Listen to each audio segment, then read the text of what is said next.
हो सकता है जर्मनी में आप फर्स्ट ईयर में आपने शुरुआत करी तो आपको 10 सब्जेक्ट पढ़ना है। अगर आपने क्रेडिट ट्रांसफर करवा लिया तो 8 ही सब्जेक्ट रहे हैं, तो आप क्रेडिट ट्रांसफर करवा के उसको स्किप करवा सकते हैं, फिर हाँ, पढ़ने की वही जरूरत ग्रेड नहीं। आप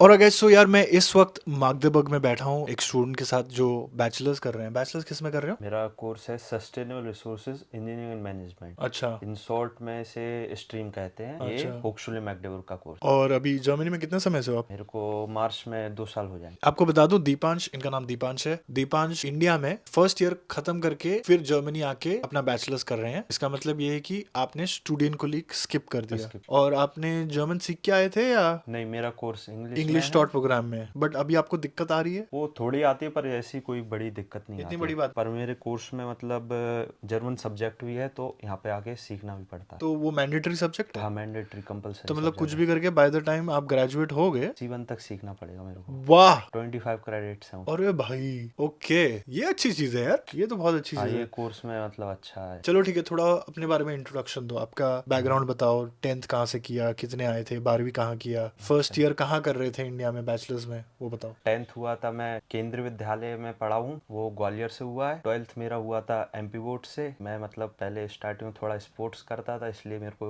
स्कूल वगैरह चेंज करने पड़े थे खेलने के लिए, कंपटीशन वगैरह। फिर उसके बाद मैंने अपने लोकल एरिया में एक PK यूनिवर्सिटी है शिवपुरी में, उधर से किया और फर्स्ट ईयर। 10th में कितने मार्क्स आए थे? 10th में मेरी 8 CGPA थी। 12th में? तो मैं 63। और बैचलर्स में? बैचलर्स में मेरा शायद से मेरे को याद नहीं, पर राउंड फिगर में कुछ 80 के आसपास ही था। तो एक क्वेश्चन बहुत लोगों को रहता है कि यार एप्लीकेशन हम कब शुरू करें? आपके जैसे आपके रूट से हम जर्मनी आना चाहते हैं, क्या मैं एप्लीकेशन सेकंड सेमेस्टर में जब रहूं तब करूं या तीसरे सेमेस्टर में एक बार पहुंच जाऊं तब करूं? आपने कब करा था? मैंने सेकंड के बाद भेजा है। पहला साल पूरा खत्म करके दूसरे साल में आप एंटर हो चुके थे, तब आपने एप्लीकेशन जर्मन यूनिवर्सिटी में डाली? हाँ, जब तक मतलब जो अपनी ट्रांसक्रिप्ट है वो हाथ में नहीं होगी, जब तक अप्लाई नहीं कर करेक्ट। पाएंगे। काफी लोगों को ये कंफ्यूजन होता है कि क्या मैं सेकंड सेमेस्टर में अभी पढ़ रहा हूँ, क्या मैं अभी अप्लाई कर सकता नहीं, उसमें फिर यूनिवर्सिटी पे एग्जैक्टली डॉक्यूमेंट। क्योंकि आपके डॉक्यूमेंटेशन एक्चुअली में खत्म ही नहीं, मतलब कंप्लीट नहीं हुआ है। बेटर यही होगा कि आप पूरा साल पूरा खत्म कर लो पहले फर्स्ट ईयर, सेकंड ईयर में जो आपका थर्ड सेमेस्टर है वो शुरू कर लो, तब करो आप। ये चीज है, ठीक है। कितने यूनिवर्सिटी में करा था एप्लीकेशन? मैंने टोटल 4 यूनिवर्सिटी में किया था और कितने में से रिजल्ट आ गया था? हाँ, 3 में से आया था। क्या बात है यार, वाओ। फिर कौन सी थी वैसे, और क्या कोर्स के लिए थी? एक होक्सुले राइनबाग, OTH OTH ओर्सलेवन। रेगन्सबर्ग। एक थी इसमें फ्रूइंगन स्वाइबलिंग के पास में फुटवांगन। फुटवांग। क्या, चलो ठीक है। डॉक्यूमेंट्स याद है क्या दिए थे? मैंने यही सारे अपने 10th 12th की मार्कशीट वगैरह इनको पूरा फोटोकॉपी करा के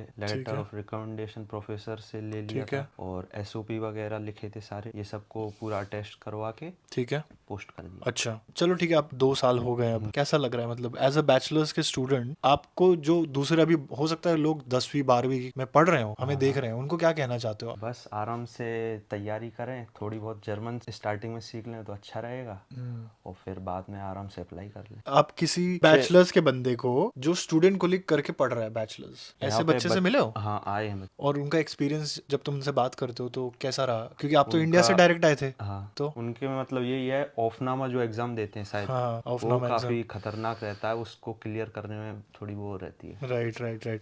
ऑफनामा अगर आपको नहीं पता है तो बेसिकली आप 12th खत्म करते हो, आप B2 C1 लेवल का एग्जाम ये करते हो, तैयारी करते हो जर्मन की, और उसके बाद एक स्टूडेंट कोलिग जो है उसमें अंदर घुसने के लिए एक एंट्रेंस एग्जाम होती है, जहां पर आपकी 2 चीजें टेस्ट करी जाती है, एक तो मैथमेटिक्स हो गया और एक जर्मन की ग्रामर हो गई। तो वो उन्हीं की बात, उसी चीज की उसमें बात कर रहे हैं। कंपटीशन काफी ज्यादा बहुत रहता ज्यादा है। ये दिक्कत है यार। बट एक चीज आपको ये ध्यान रखनी कि आप जो फाइनल एग्जाम दोगे स्टूडेंट कोलिग की, जिसको FSP कहते हैं, वो पूरी जर्मनी में एक्सेप्टेड होनी चाहिए। काफी बार ये चीज आपको कोई ना एजेंसी बताएगी, ना हो सकता है यहाँ वाले लोग बताएं, ठीक है? क्योंकि अगर आपकी FSP जो फाइनल एग्जाम होगी स्टूडेंट कोलिग देने के बाद, अगर आपका वो जो FSP सिर्फ एक स्टेट में, जर्मनी में 16 स्टेट है, सिर्फ एक ही स्टेट में आप अप्लाई कर पाओगे। कई बार ऐसे सिचुएशन आए हुए हैं कुछ बच्चों के साथ, तो आप ये चीज देख के आना। अगर आपको ये सब चीज झमेला नहीं करना है तो ये भी एक तरीका है, हाँ, फर्स्ट ईयर का काफी बढ़िया फुल तरीका सेफ खेलना है। हाँ, है। हाँ, चलो लास्ट क्वेश्चन है मेरा। आपकी डिग्री 3 साढ़े 3 साल की है कि 7 सेमेस्टर की। हाँ, 7 साढ़े 3 साल हो गया, ठीक है। अगर कोई पेरेंट्स हमें अभी देख रहे हैं, उनका कंसर्न तो ये होगा यार पैसे की कितनी तैयारी करनी है मेरे बच्चे के लिए, तो आप उस पर क्या कहना चाहोगे?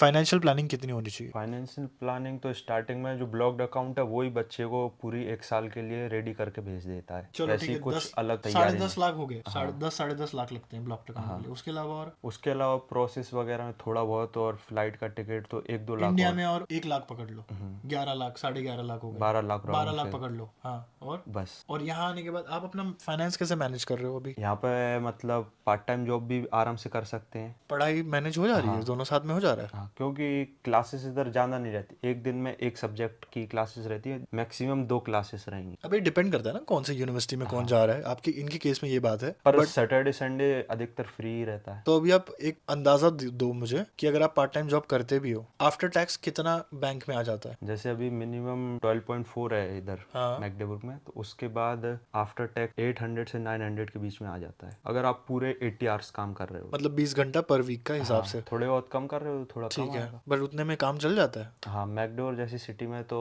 लिविंग एक्सपेंस जो है ज़्यादा नहीं है, 600 मैक्सिमम होगा। क्या बात है। फर्स्ट ईयर को तो आप पैसा लेके आए थे? हाँ, मैंने एकदम स्टार्ट तो नहीं हुई थी, फिर धीरे धीरे 1-2 सेमेस्टर हुए उसके बाद स्टार्ट हुआ। अच्छा अच्छा अच्छा। पार्ट टाइम जॉब कब से कर रहे हो? 1 साल से ऊपर ही हो गया है। अलग अलग टाइप की जॉब की होंगे राइट, कि नहीं, एक ही एक ही जगह में पे? हूँ। क्या बात है यार, इतने मतलब एम्प्लॉयर तुम्हें नहीं छोड़ रहा है, तुम्हें नहीं छोड़ना उनको? दोनों ही लोगों का ऐसा प्रेम है। ओके, तो यार बैचलर्स का जो स्ट्रक्चर होता है पढ़ाई करने का, वो आप 6 सेमेस्टर तक क्लासरूम में बैठ के पढ़ाई करते हो, जो लास्ट सेमेस्टर होता है वहां पर आप थीसिस लिखते हो। इंटर्नशिप भी रहती है। इंटर्नशिप भी है तुम्हारे इसमें? कंपल्सरी। क्या बात है यार, ये तो और भी अच्छा है कि अगर आप इंटर्नशिप करने गए और उस एम्प्लॉयर को आप ज्यादा ही पसंद आ गए, तो आप अपनी थीसिस भी उसी कंपनी में लिख सकते हो।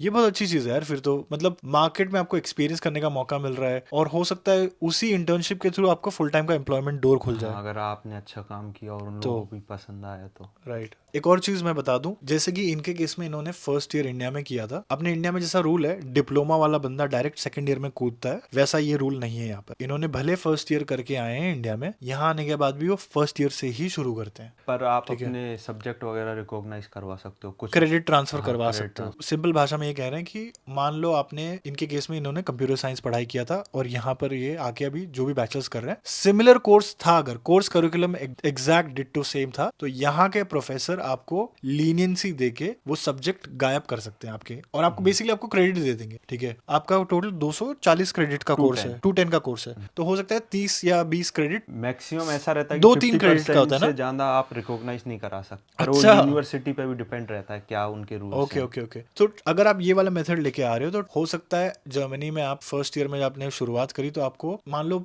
10 सब्जेक्ट पढ़ना है एक सेमेस्टर में। हो सकता है आप, अगर आपने क्रेडिट ट्रांसफर करवा लिया इंडिया वाले पढ़ाई के बेसिस पे, तो 8 ही सब्जेक्ट रहे या 7 सब्जेक्ट रहे, तो आप क्रेडिट ट्रांसफर करवा के उसको स्किप करवा सकते हैं, फिर पढ़ने की जरूरत ग्रेड आपको मिल जाएगा जो आपका उधर था, इंडिया में मिला हुआ है। चलो सही है। लास्ट क्या बोलना चाहते हो जो लोग बैचलर्स पढ़ने आ रहे हैं 2024 में? बढ़िया आए आप लोग आराम से, इधर अच्छी खासी अपॉर्चुनिटी है, आराम से तैयारी करें। चलो ठीक है यार, इस पे हम अलविदा कहते हैं। अगर आपको वीडियो पसंद आए तो लाइक करना, एंड डिस्क्रिप्शन चेक करना ना भूलें, कुछ इंपॉर्टेंट लिंक्स मैं आपके लिए डाल दूंगा, और फिर अगली बार मिलते हैं। Bye bye.